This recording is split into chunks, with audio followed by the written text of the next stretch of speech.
think we're ready to go. Just turn on your mic before you speak. Sorry for the delay, everybody. We had some technical difficulties in setting up the meeting. I think we're ready to start. It's 4:23. Okay, so we need to do a roll call first. Member Bailoff? Here. Member Davis? Member Jones? Present. Member Jabala? Present. Chair Luger? Here. Member Owen? And our council liaison is not here. Okay.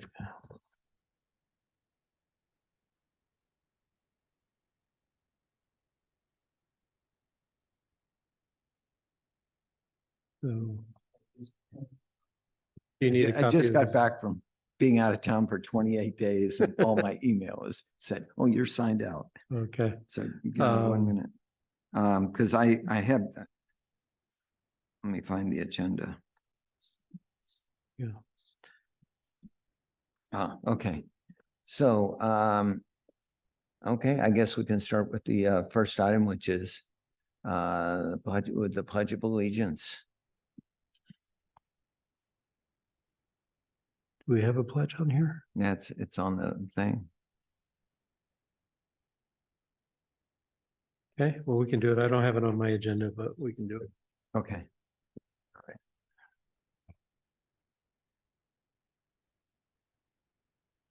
I pledge allegiance to the flag Flag of the United States of America and to the republic for which it stands, one nation under God, indivisible, with liberty and justice for all. All right. Okay, so then we're on to public comments. Yeah, so this is for items that are not on the agenda. And so Betsy, I don't know if you want to speak now or speak to the other item. Just turn on your mic.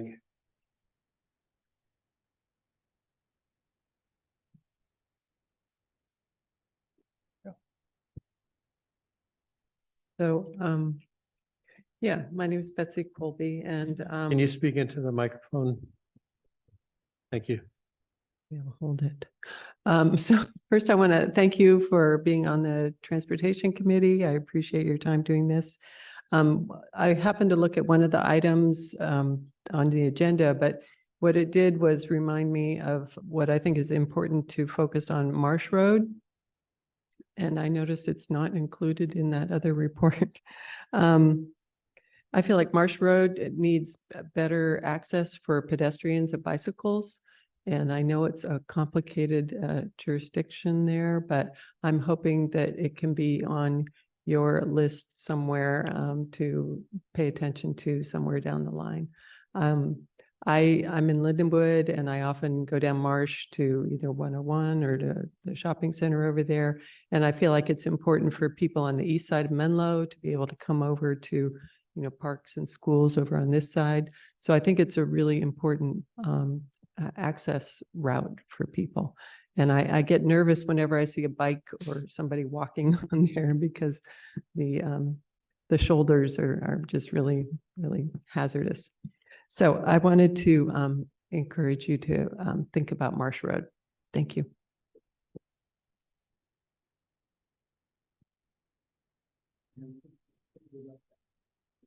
That section of Marsh as it gets closer to Middlefield, or what parts did you find most? The whole way until there's a sidewalk. Okay, all the way to the freeway. Well, no, there's a sidewalk. Yeah. At the There's sidewalk beginning at Fair Oaks. Bay, Oh, at Bay, right? opposite Oh. Fair Oaks. Anyway, there is a sidewalk, but up to the sidewalk. Okay.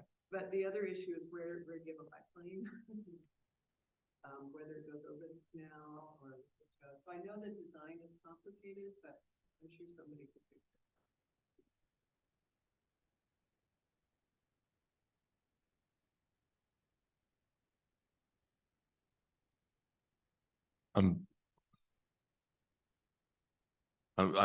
I'm caused to think that maybe the best solution for cyclists and pedestrians would be to direct them to the next street to, it's not Holbrook, it's You have, that one. well, you have Palmer here and then you have, one in between. And that's something that could be signed. It's a small residential street. It's, Holbrook, I think. Is it Holbrook that Holbrook. goes through? Oh, Heritage, that's what I was trying to think of. Well, Heritage, Heritage. I think is just court. Yeah. And it goes up to, is it, I guess it goes up to Fair Fair Oaks, yeah. Much safer for both pedestrians and bicycles. Because that traffic along Marsh Road, I live in Lindenwood as well. It's a major access route. And crazy stuff happens all the time. I'm usually wigged out if I see somebody walking east along. I was like, why did they choose to do that? There is a dirt path on the other side.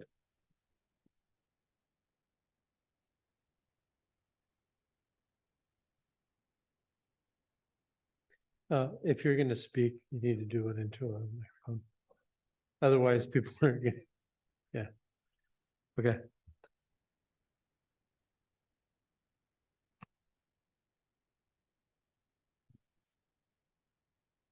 Next thing is approval of committee minutes from the last meeting.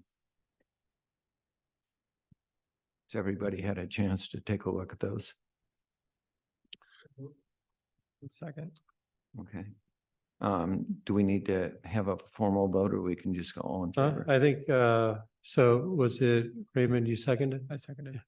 No, we don't have to, we could just do a voice vote. Okay, all in favor? It's Unanimous. Okay.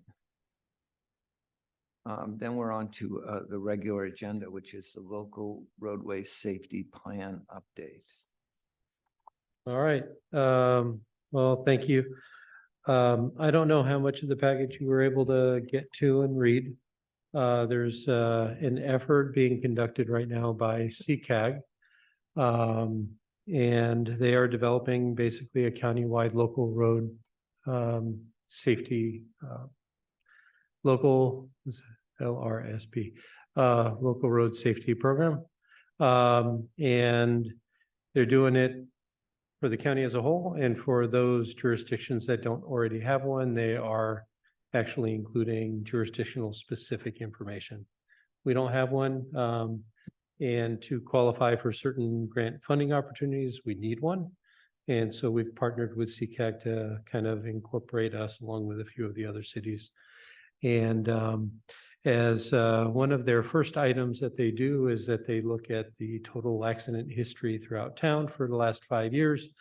They rate them, they separate them out and kind of look at them from various angles, including bike, ped, vehicular. They try and not just look at the quantity of the crashes, but kind of the severity as well as other things that would notch up on priorities. In some areas, it's related to equity, and others not so much. And so one of the attachments basically was a complete listing of our accident history and kind of in order. And what you'll notice is El Camino floats up at the top, which we all are familiar with, predominantly because there aren't any bike and ped facilities, and it is our heaviest traveled roadway.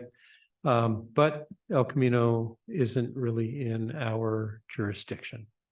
And so what we're thinking is basically to kind of give us two lists. One, things that we actually can directly affect, those being on our roadways, and then kind of a secondary list of things that we need to press and cooperate with the state and or other jurisdictions to help us move forward with. Also in the package was a listing of potential countermeasures that could be used with regards to different types of accidents. And so, those countermeasures range from improving lighting, changing signal hardware. You'll notice that in some jurisdictions around traffic signals, they'll have a yellow reflective tape around the edge. We don't have those on ours. That's a potential countermeasure to kind of highlight the traffic signal of motorists, particularly at night.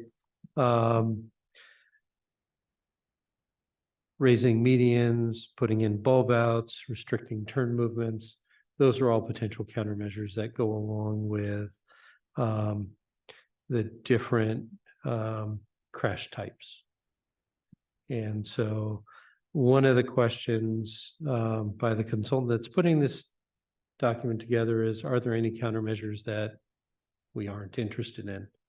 And so for that, I'm happy to receive feedback either directly at this meeting or after. Go ahead. You said that we aren't interested in, or we are interested in? Both. They want to know what we would do and what we wouldn't want. Got it. Isn't And- that very specific to the project? Isn't that a function of which project you would take on? Well, I'll give you an example. There may be a measure like a pedestrian scramble, which is basically at a traffic signal where all the pedestrians cross any which way. We may not be interested in that as a measure for us.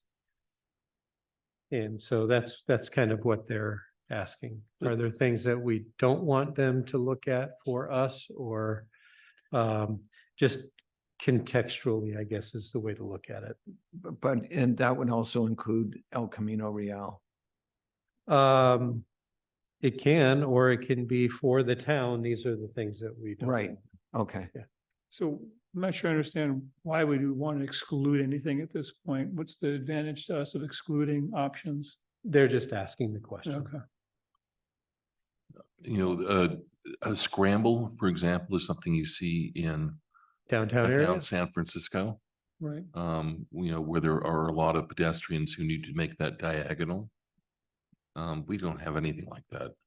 Yeah, I don't know that, I'm gonna say, I don't know that that would fit for us. I mean, there's only a couple areas where I think that you would have that type of pedestrian traffic, but then it's aggregated, for example, right when school starts. Right. Like Right. at Menlo Atherton, during, like 2 hours of the day, you could have something like that because there are just tons of. Yeah, but usually where you set those things up, you can't just do it for Right. that limited amount of time.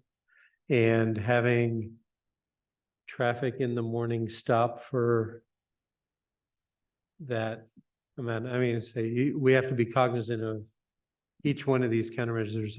Yeah, Positive it and then seems negative. like those really only work where you have continuous foot traffic throughout the Yeah. day in more urban settings.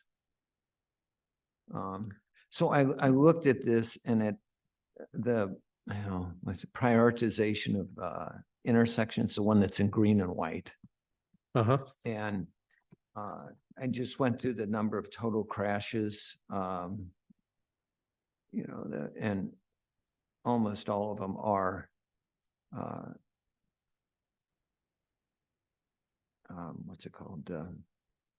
El Camino Real, and then the ones that aren't also include Alameda de las Pogas, and then at the very end is Middlefield and Oak Grove, and maybe Marsh and Oak Grove to a lesser extent, but definitely. Well, let me see. I was looking for, based on Betsy's comment, I was looking for Marsh Road on here. It'd Down at the very be bottom. very low on the list. Yeah. Well, it isn't low on the list. It just happens to be low because Middlefield and Oak Grove has 9 total crashes. And it's 4th from the 5th from the bottom. Marsh and Middlefield has 3.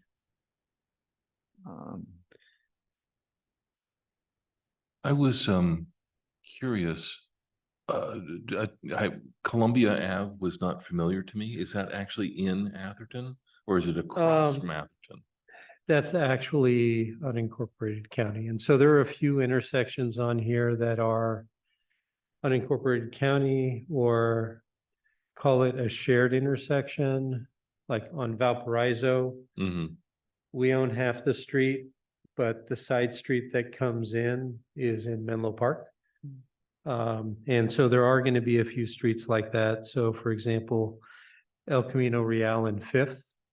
Right. Fifth is not a town street. So Columbia is in North Fair Oaks. But that one there, I think it has 5 crashes. We have El Camino Real at Fifth has 10. El Camino at Selby has 14. And so there is those are probably the top ones. And then there's other streets here that don't have any crashes. I had a question. Sorry, go ahead. Oh, Berry Lane and Selby, there's a few of these streets without a second street for it to cross. So it's not intersection, is that just along this road Well, itself? one more time. Certain streets don't have it says Berry Lane and blank. Is Oh, that just then we'd street- need to get that information. It could be mid-block Okay. or just the way that it was reported. There's Most the- of them have a secondary street, but I do see several that say like Selby and. Or Jennings Lane and of course it has to be Middlefield. And so I just find it odd that a lot of those have zeros on them. Okay. Oh, the other thing it could be is that, like, I'll use Berry as an example. There's a cul-de-sac that's also Berry. Right. Yeah. So And there's Selby, and Selby has several cul-de-sacs that are also Selby. Right. And so that might be, Selby and Selby. Yeah. Not exactly informative. so we do have a lot of cul-de-sacs that are the street name. Yeah. Yeah. So we would, they sent this to us so that we can say, hey, we're interested in improving this intersection, or? Well, there's a couple of things that they're doing. Is one is trying to help us identify priority locations for doing something. Right, and so by outlining accident history, kind of ranking the intersections, what I'm going to do is I'm actually going to see if I can't pull up and share the actual draft document. So there's one document you sent us that gives them. Yeah, so there's a Points. technical memorandum that was attached. Yep. And that's what I'm going to try and pull up right now.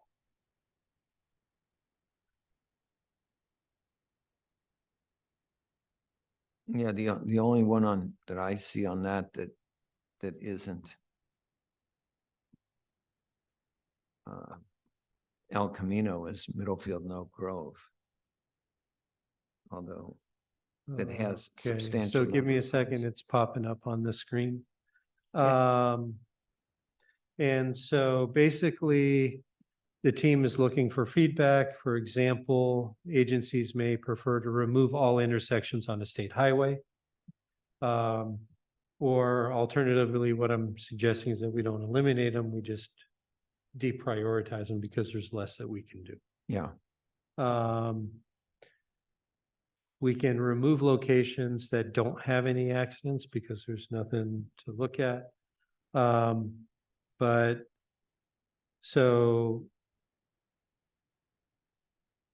I'm going to scroll down. There's actual maps of kind of some of the high locations. And so they're looking at systematic things related to the functional classification of the roadway, the speed posted, whether the signals are the intersections are signalized or not, whether they're schools or transit stops, to help identify those priorities. So here we go. So I was just curious, so they break it out by, you know, pedestrian, bike, and vehicular. Is this the same data that rolled into that big green sheet, or Yeah. is this different? It is. Okay, Just with a Um, point scale on it. yeah, okay, so this is the detail. And so what they're doing is basically saying, okay, let's identify the top 20, for example, areas. This is every, and so by using those factors, they're trying to move up what should be a priority. So, so the only, if we're dealing with an intersection on El Camino, we'd be limited on what we could do, such as restricting left turns or right turns out of like Watkins. Yeah, Some- we can put up signage and change, let's say, for example, no left turn coming from Selby to El Camino. We can sign that. That basically doesn't take too much. The only permit we would need from the state basically is put the sign in the island, right? Saying no left turn, and then we would put everything up in advance of that. Internally, we have a whole bunch of things that we would have to do to say, yes, council approves doing these Right. things. As opposed to if there were an internal intersection like Oak Grove and Middlefield, that's completely within our jurisdiction. And the countermeasures that they're gonna look at should be tied to the type of intersection that it is. And I would think. And I'm sorry, and the type of accidents that have been occurring. Right, that's what I was gonna mention is, do we have something, I mean, the worst the one that we completely control that seems to have the worst or highest number is Middlefield and Oak Grove. And do we have more detailed information of what these accidents are? We don't.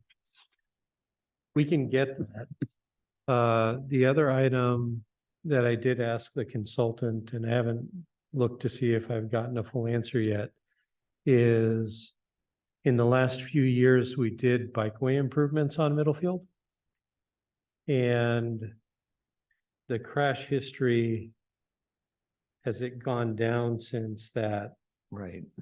Since those improvements. And so, for example, I'll give you a couple of examples, right?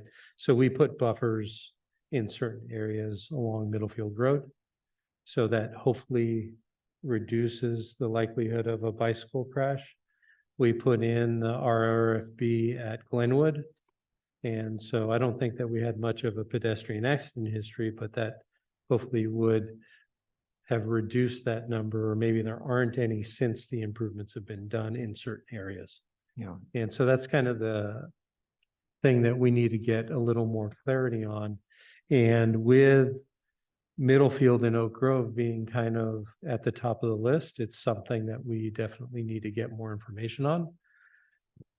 At the end of this, they are actually going to do two kind of concept drawings for two countermeasures a countermeasure at two different intersections.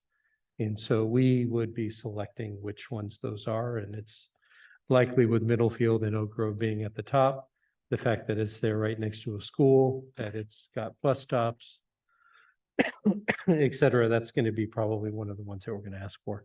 Yeah, and that has one bicycle crash, no pedestrian crashes. So I guess this is heading towards them and us with our input, coming up with how many different projects are being contemplated? Is there? Well, what they're doing first is identifying areas that we should look at. Right. Right. And so improving local roadway safety, and these are kind of the areas that have a history of some Right. sort. They're also trying to help us prioritize. They're going to make recommendations, but they may or may not be our priority. They're asking us for feedback.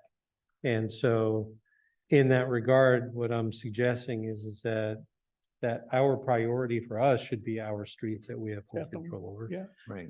And based on the type of accidents, there should be a recommendation on the types of countermeasures that may be appropriate. And then based on that information, we could then go through the next steps of actually doing some sort of further analysis of these locations. As you are likely aware, we have a traffic and safety improvement project that we're going to get started on Alameda de las Pulgas. And so that's all the way from almost Mills down to Stockbridge. The primary focus areas are the Atherton intersection where that'll get signalized, the Camino al Lago intersection where we will get rid of the mid-block pedestrian activated signal between Camino al Lago and Mills and put a regular traffic signal at Camino al Lago.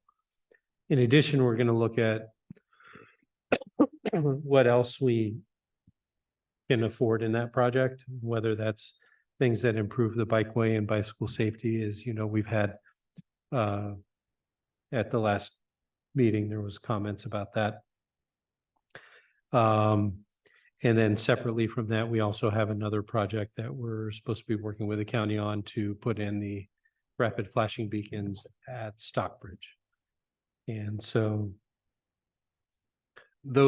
that's already identified and should take off some of the load on Alameda de las Pulgas.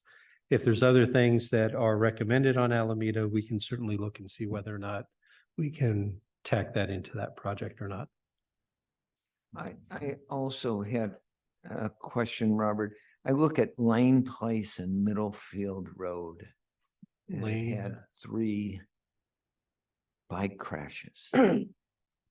And that's a cul-de-sac. I can't imagine why we had 3.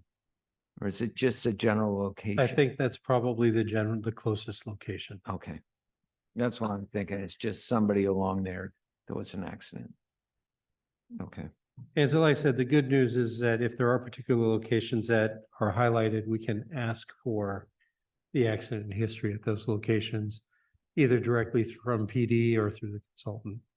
And this data is, what's the time period on this data? It's 5 years of accidents. Okay, so before all the improvements on Middlefield. It extends back. I think it started with data from maybe 22. Yeah, the other thing is that the high school was essentially closed for about, I don't know, a year and a half during COVID, so it can skew the numbers also. Well, you can say that traffic was down for that amount of time too. Yeah. So I'm just gonna scroll down. There's, So just, I mean, just want to be a nitpicker, but it looks like there's a correlation, the PED, the bike and the motor vehicles are pretty closely correlated, right? Is that a fair statement? Because otherwise you're choosing which kind of injury you're going to try to avoid.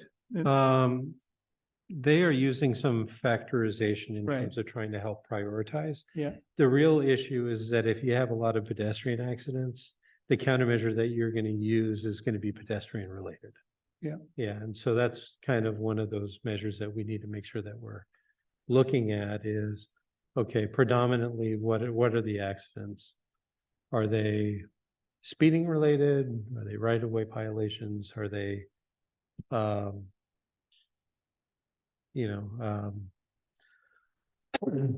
don't know if you can determine pedestrians crossing when they're not supposed to, but Robert? yeah. Sorry, one other question. Are these data normed to amounts of traffic? In other words, is there a huge difference between 14 on an intersection with El Camino versus 5 at some intersection in Lindenwood? I don't think they're normalized that way. Okay. I think they're looking at Just the quantity absolute and numbers. trying to reduce that overall load of accidents. And so up on the screen is an exhibit that kind of shows where bike, ped, and motor vehicle collisions were highest, I guess. And so the green circle is pedestrian. The blue dot is pedestrian, green circle is bike, and the red circle is motor vehicle. And so Alameda looks like it's really high, some reason on the bicycle priority. Just a couple of locations with pedestrians, and that being near, it looks like near Walsh. And likely at Stockbridge. Valparaiso predominantly vehicular, with the exception of near what is that, Menlo School at near Emily. And then you can see Middlefield, a lot of pedestrian related stuff in addition to the motor vehicles. Then El Camino is just everything. So it's for us to pick which ones we want to prioritize. Well, I think better is methodology and the reasoning why, right? And so it's easy to say our streets are a higher priority for us. We do want the Caltrans stuff identified. And then it could be related to severity, or it could be related to quantity. So can we pick some intersections and ask for some additional data so we Yeah. can understand what Is causing it, or what- what the what's background. going on and why we have that. And could we do that? I mean, if we could, everybody in the next few weeks do that and send in a request to you to, Yeah, the sooner you can get that, the better. The consultant's actually looking for feedback from us pretty directly. okay. Okay, Another question about that. Do we have, I guess, pedestrian, bicycle and motor vehicle, not habits, but, like how often and how many vehicles or people or bicycles go through? we have each- some general counts in certain areas in terms of traffic volumes, but our heaviest roadways are Middlefield and Alameda de los Pulgas. Alameda being predominantly pass-through traffic. Okay. And then Middlefield is a real mix of internal and pass-through. Because I'm noticing that Loyola and north of Loyola, I think it's Loyola, Loyola. is that? Loyola Okay. Avenue? So Loyola so El Camino is a state highway. Loyola is actually in unincorporated county. Okay. That's that gray hat or the brown Got it. hatched area. Because there seems to be a lot of bicycle, pedestrian and motor vehicle all combined versus other areas which are either bicycle or motor vehicle. So I feel like that would be. But if that's not our jurisdiction, then So I find it curious that the section that has the pedestrian incidents is the area that actually has sidewalk. It has a sidewalk. Well, from between, what is it, Woburn? I think it's Woburn, and Loyola is the county line. Right. And on at least one side of the street, there's a sidewalk. And so if you look at the blue dots on El Camino, they're along that stretch. Yep. So there's a question. We've done a lot of work in the past and we've had some other, we've referred to some of the priorities we've had. The analysis you guys have done, we've done over the years. Has this, can we compare that to the prior work that we've done and see if there's an overlap? I don't remember the names of the studies we've done, but we've referred to them in prior meetings where, we've gone through and sort of, there's been a sense of which intersections are most troublesome. Yeah, we have some identified priorities that we've discussed here and with the council. most often, couple at Alameda. Pedestrians at Stockbridge has always been Right. a high one. And so we do have identified projects on Alameda. We do have bikeway projects like on Selby. There are identified issues on El Camino. We do have the complete street study that is getting started. That we have the grant with the Transportation Authority to look at everything on El Camino. And then there's Middlefield, but on Middlefield, we've had a variety of projects already. Ranging from specific intersection improvements. I think actually at Oak Grove, there was a project a number of years ago. And then the overall improvements on Middlefield that included the Glenwood Crossing. And then we have our bicycle and pedestrian master plan that kind of listed those priorities as well. But we've done a lot of good work. It sounds like, I'm just wondering, there must be a bunch of those we haven't done yet that might sort of overlay against their list and see which ones make. Because we've essentially done that analysis once. Some, but I think that data is also rather dated. Old. Yeah, so it's not as relevant as this is much more current. It's a little more current, and then it also dissects it a little differently. Okay. Okay, so happy to take feedback. Just wanted to catch you up on things that are going on there. Okay, so for everybody on the committee, that we can send you an email, say, I would like to have this more data on this item, this intersection. Yeah, if you can aggregate your stuff rather than one off, that would be helpful, meaning each of you send me one email, not Okay, 10. okay, yeah, I mean, I don't want you to send them to each other. You can send them to me. Right. I just don't want, or even send me this intersection, then right. send me this Right. one and then send me that one. If you Okay. can just You just aggregate. one email from anyone each, who's yeah. interested. Okay, And how soon do you need that feedback? Pretty soon, it sounds like. pretty soon, because they're actually looking for directed feedback.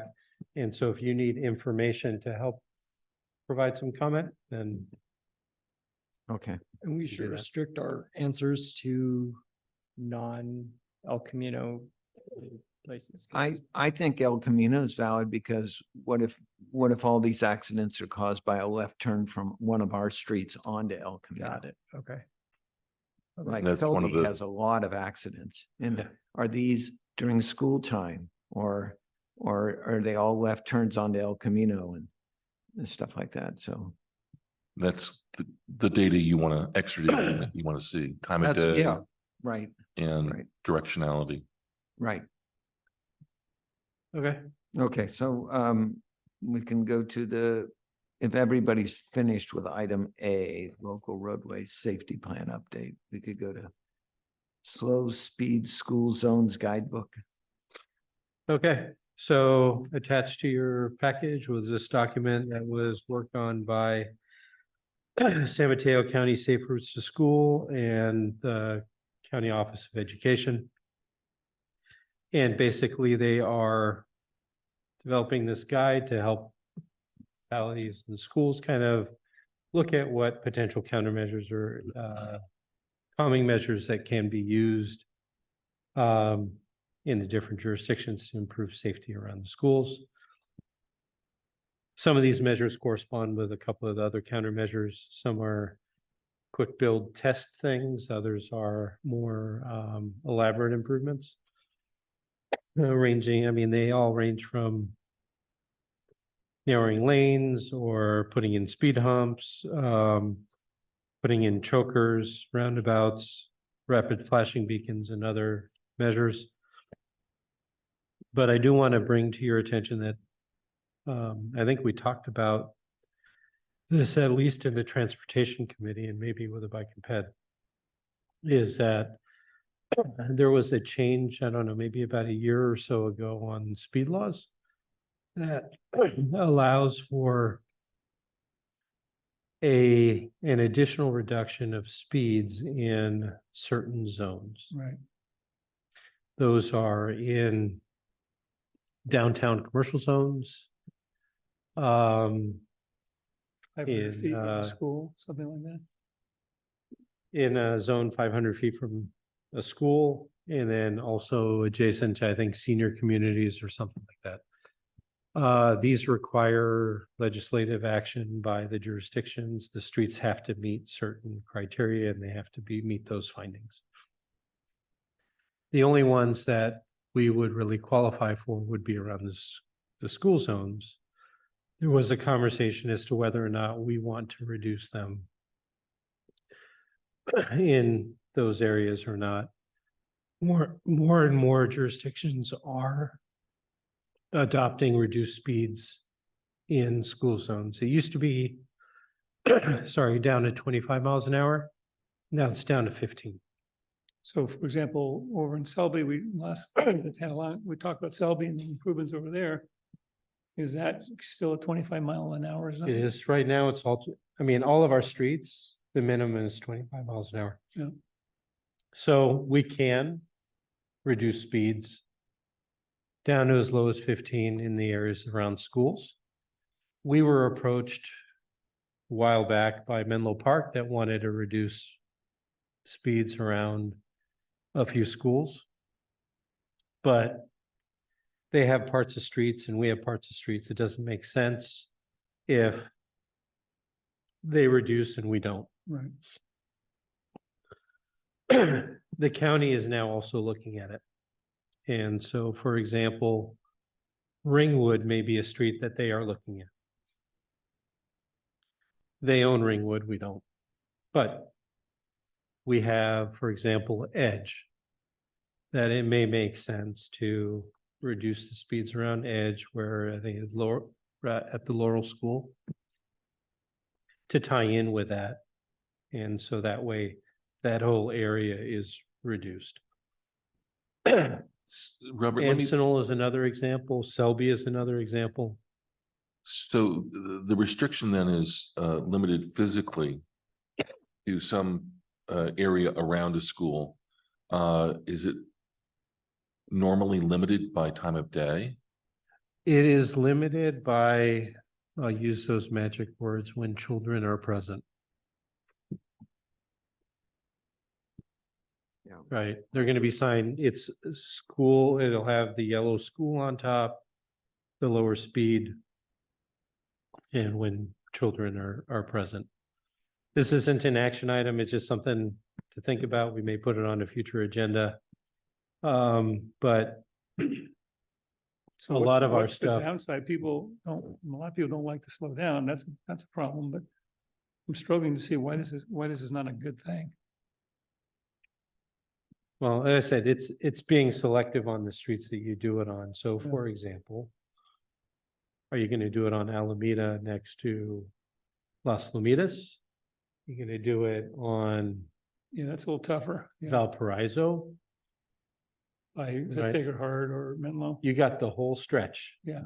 right? Yeah. You got Sacred Heart, you got Menlo School. Yeah. Right? So, Tough on a thoroughfare. but that's one of those shared streets, right? Yeah.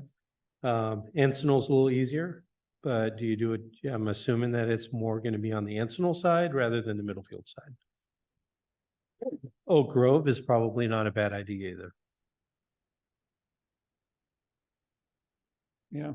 So this is just more, again, information, food for thought, because it's likely going to be something that we'll bring back for a real in-depth conversation on which streets we may want to do it on. I mean, this solves a lot of countermeasures if you just lower the speed limit. So, All right, thank you. Okay. Next item is staff reports. okay, well, I did see Sergeant Metzger on for a minute or two, not with us anymore. I think they attached a couple of accident history things for. They did, and I was actually curious about that because as a import from the Bicycle and Pedestrian Committee, we got reports on those factors. This is strictly motor vehicles. Oh, so you want the full, they should provide the full list. Basically. We can make the request.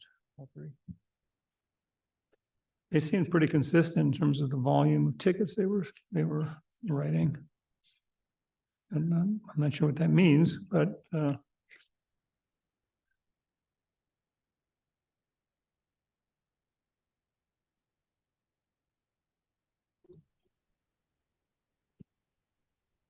Hey, Robert, Yeah, I'm texting Dave now to let him know that that you guys are asking about him.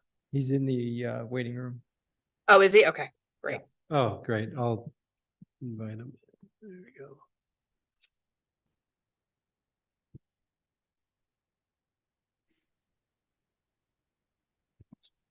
Hey, Sergeant.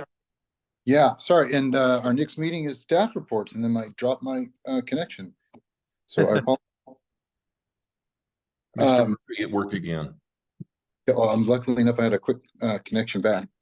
The staff reports are pretty self-explanatory. I can go over individually or just answer questions if anything arose from anyone reading through them prior. Well, we did have at least one question. David, you want to go ahead? Oh, yes. So these two reports, I believe, are just strictly motor vehicle reports. And since we're also BPAC, it would be good to have that report as well. So bicycle and pedestrian. Those reports should include, but they don't have a specific, no, they don't have a specific breakdown of citations or warnings given to bicyclists. However, in the list of collisions, it would indicate whether a bicyclist was involved in the collision. Okay. Does that make sense? Yeah, the prior reports we had for bicycle and pedestrian committee included, I think, all contact between police and cyclists in the city, in the town boundaries. So clearly, at least in October and possibly November, there were no cyclist collisions or pedestrian collisions. Yeah, because you do note what the colliding elements were. Occasionally it's an object. Berry Lane stands out in my mind. But it's just I guess useful for us to think about what else is going on besides just collisions. I understand what you're saying. I agree. In the future, then I think, how about if we'll include in the monthly traffic report that's written up by one of my traffic guys and signed off by the chief, that will indicate separately citations or warnings given to bicyclists. That would be great. Yes. Okay, sure, we can do that. But I can tell you that it's from the previous reports, it's about the same. Myself and another officer, typically on weekends, Saturdays and Sundays, like to sit at Atherton and Alameda, where we get the majority of our bicyclists, and work that stop sign for any violations, including vehicles and bicyclists. Good to know. watch out. Yeah. And typically, and I'll tell you that somebody really has to earn a ticket when we contact them. We typically like to stop people and give them a warning and educate them. A lot of people aren't familiar with the fact that they have to stop for stop signs, just like motor vehicles, that they're required to follow the same rules of the road as motor vehicles. And not only that, it's a reminder for the people who do know that they're required to follow the same rules of the road as motor vehicles to see us out there contacting bicyclists, so they know that we're there and enforcing laws for bicycles.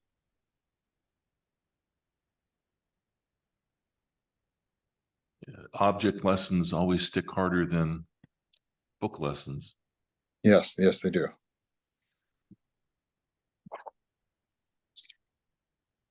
Okay. Is Any other questions or comments on the staff reports or any general questions for your police department concerning traffic enforcement or traffic control for bicyclists or vehicles?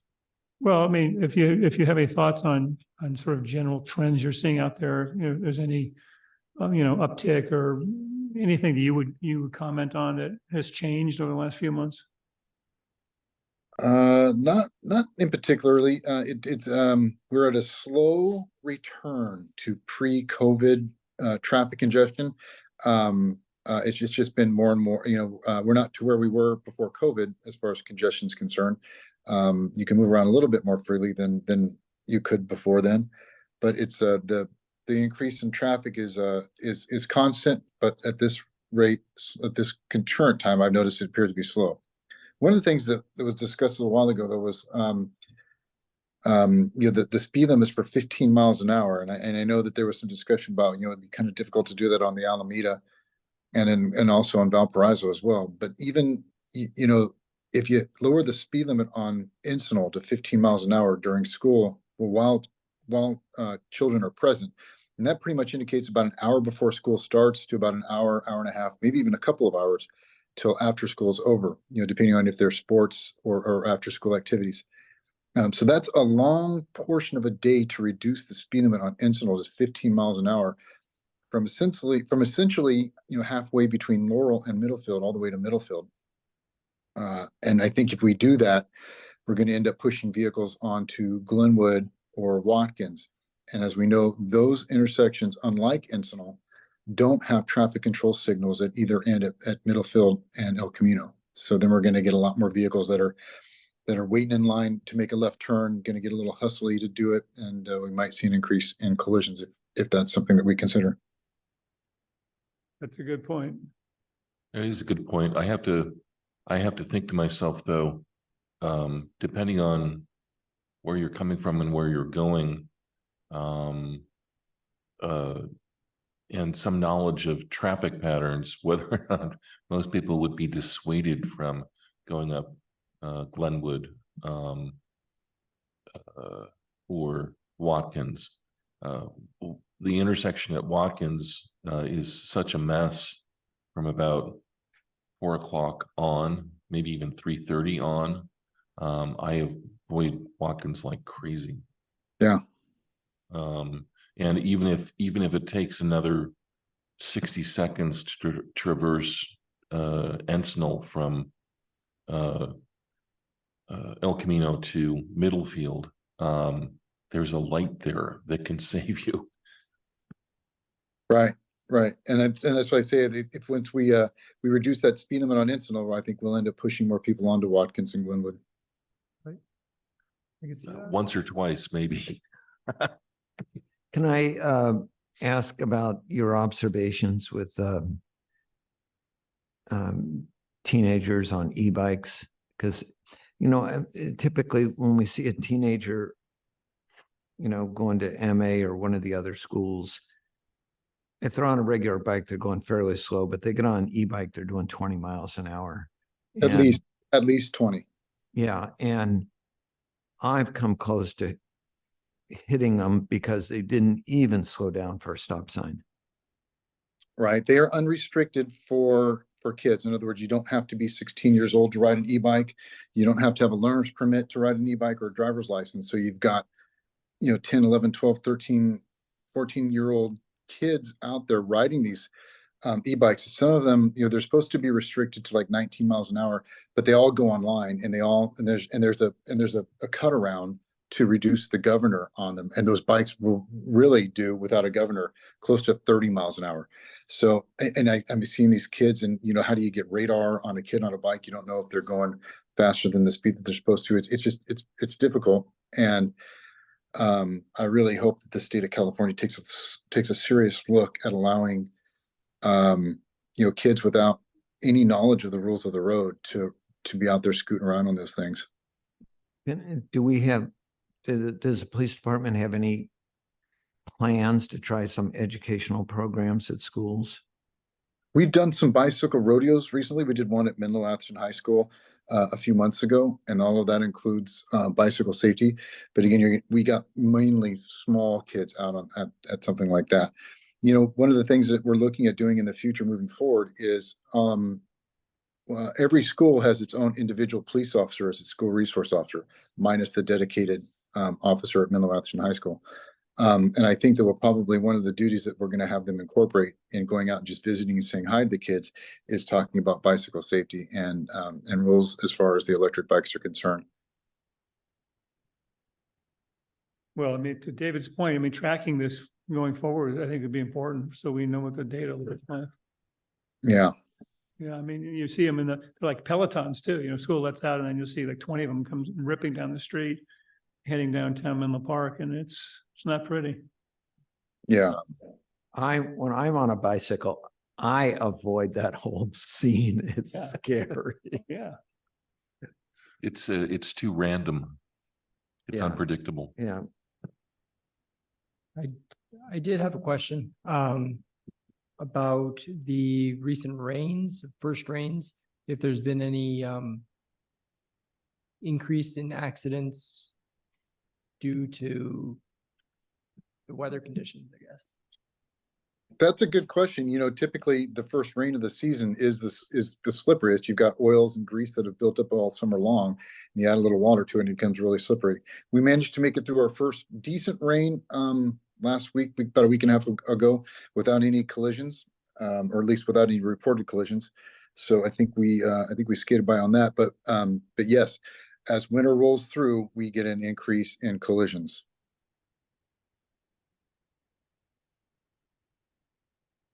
Thank you. Anybody have anything more for? Thank you. I think that's it. All right, I'll still be around if you guys have questions. Thank you. Thanks, Sergeant. Yes, sir.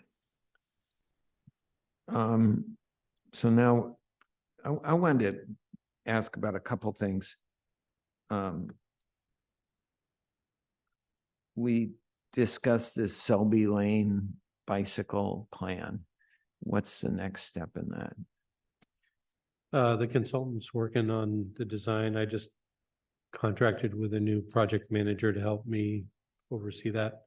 It hasn't moved I mean, it moved a little bit since you last reviewed it. I think the feedback that you provided was helpful. And it'll be incorporated into the design. I think as we get close to the 65% design, we'll bring it back. Okay. Yeah, I went and sat there for a couple days during the morning and just observed what was happening. Is it kind of crazy? Well, very few bicyclists, but as Robert and I discussed one time, you know, this is, you know, these things are planned way in advance. You know, 10 years down the road, how many bicycles are we going to have? But I wrote down the numbers. I'm trying to think, 170 cars during that period. And I think 40 of them stopped and parked and walked their kids along the edge of the road typically, which isn't great. But so, yeah, I mean, the bike lanes will help, but I talked to the staff at the school and they said most of the bicycles come in from the Woodside roadside, which is more neighborhood streets.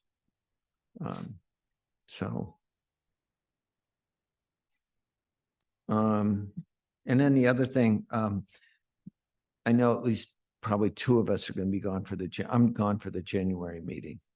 One more time? The January meeting, the 23rd. 23rd. Okay. How locked in are we to have it on the 23rd? Can we move it in order to get a quorum? I think that's something that we'd reach out to Jennifer about. It would then be a canceled meeting with a special meeting created. Okay. And who can make it on the 23rd? I was just checking my calendar. I'm uncertain because I haven't updated travel plans that my wife made over the holiday weekend. So I don't have a good answer for that. Okay, I know I won't be here, and Steve said he Okay. might not. Well, I can do it remotely. Oh, okay, I'll be okay. covered. Well, then maybe it's not an issue then. Okay, Well, the other members would have to. Right. Yeah. We need the other members to come. We should find out if they're coming, Yeah. yeah. okay. So, Robert, out of curiosity, we are 6 on the committee. Do we need 4 for a quorum, or can we do 3? It's 4. It's 4. It's gotta be over 50%. 50% of the approved number. Okay, Oh, of the approved number. Yeah, And we it's have one a vacancy. 7-member committee right now. Got it. If you have friends, oh, okay. family that want to join, Christmas is coming. I don't think my wife's gonna do that. She's on so much stuff right now. so. So I guess we just need to find out if the other guys are gonna be here. Yeah, I mean, that's something we can have Jennifer reach out and check. So if we want to solve this more quickly than not, how should we get you our availability? Well, what I'll do is I will send Jennifer a note that there was a concern raised about availability for the January 23rd meeting. Have her reach out to committee members regarding their Okay. availability and go from there. If it doesn't look like it's going to happen, then see if there's another date that works better. Okay, great. And then so the next item would be future agenda items. Does anybody have something that they want to add to it, or do we know things that are coming up? Like I said, there's a variety of things that are coming up. We just recently installed those reflectors on Alameda. And so we will think about whether or not it's worth bringing you back to talk about or not. Sergeant, if you notice any changes in behavior, we'd like to hear about it. We just want to know if it's being effective. Yeah.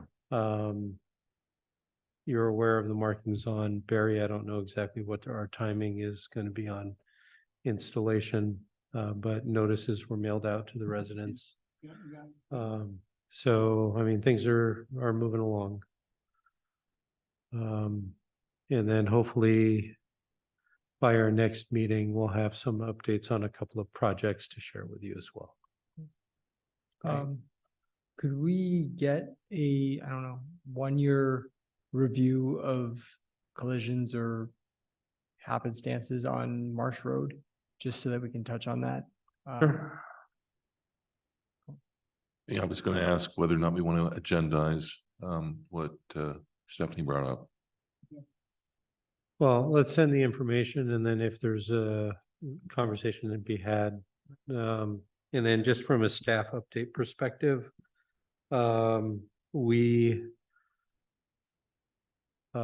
you're aware of the grand jury report on bicycle and pedestrian master plans. We've had it on our outlook to do hopefully in the next fiscal year to get that started. We just submitted a TDA grant application for funding to help us do that. So feedback on that's probably not going to be until February or March of next year, but that's probably one of the big ticket items that the committee is going to be involved in moving forward next fiscal year. Well, I did notice, there's a lot of money out there available for projects. I was stunned by how many pockets of money there are. It'd be interesting to see how much of that we're actually getting and whether we should be doing more. Well, we're getting some good money. We have 2 million for Alameda. We have a couple other things. We have a constraint on ability to deliver. We're pretty small and don't have a huge amount of staff, but a lot of the money that's out there targets equity and inclusion. and transit-oriented developments and those kinds of things. So when we did submit for Selby, it actually scored fairly well, but it was below the cutoff for that funding. And so if funding becomes available as we move towards construction, we may shift gears a little bit so that we can grab some of that money. So, and then, like I said, we have our grant for studying El Camino. That is one that as that project progresses is going to attract a lot of money. It's going to need it. Yeah. So, all right. Okay, anybody have anything else?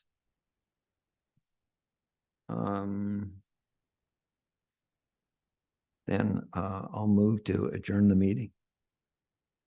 Second. All right. What time?